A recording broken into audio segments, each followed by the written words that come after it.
নুরানি তালিমুল কোরআন board Bangladesh Barishal বিভাগে তৃতীয় শ্রেণীর সমাপনী পরীক্ষার ফলাফল ঘোষণা করা হয়েছে। মঙ্গলবার 30 ডিসেম্বর নগরীর রূপাতলীস্থ বসুন্ধরা হাউজিং এ নুরানি মুআল্লিম প্রশিক্ষণ কেন্দ্রের মিলনায়তনে আনুষ্ঠানিকভাবে ফল প্রকাশ করা হয়। বোর্ডের অধীনে বরিশাল বিভাগ জুড়ে এবার পরীক্ষায় মোট ৭,৩৯৩ জন শিক্ষার্থী অংশ নেন। এর মধ্যে A+ অর্জন করেছেন ৩,৩৯৯ জন শিক্ষার্থী।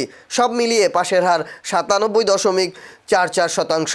ফলাফল ঘোষণা করেন নগরীর বাজার রোডস্থ জামিয়া আরাবিয়া খাজা মঈনুদ্দিন চিশতি মাদ্রাসার পরিচালক মাওলানা আব্দুল হালিম। এ সময় উপস্থিত ছিলেন কাশীপুর দারুল ইফতা মাদ্রাসার পরিচালক মাওলানা মুফতি নুরুল্লাহ, বাজার রোড মাদ্রাসার নায়েবে মুহতামিম মাওলানা রুহুল আমিন, নুরানি তালিমুল কোরআন বোর্ড বাংলাদেশ বরিশাল বিভাগের পরিচালক মাওলানা আব্দুল কাদের হোসনাবাদী, সহকারী পরিচালক ও পরীক্ষা নিয়ন্ত্রক মাওলানা রফিউদ্দিন নজরুল, সহকারী পরিচালক সাইফুল ইসলাম, পটুয়াখালী জেলার জিম্মাদার ও পরীক্ষা নিয়ন্ত্রক মাওলানা আবু তাহের সহ বিভাগের বিভিন্ন জেলার জিম্মাদার বৃন্দ।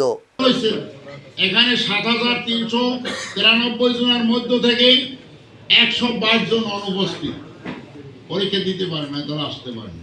তো আলহামদুলিল্লাহ সব মিলে আমাদের নজরে পরীক্ষা খুব ভালো হয়েছে আলহামদুলিল্লাহ।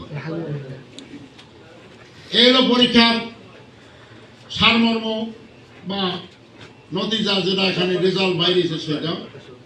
এখন হলো আমাদের এই পরীক্ষা আরম্ভ হয়েছে। এখানে আমাদের মরহুম মাওলানা ওসমান গনি ছিলেন, তার জীবদ্দশায়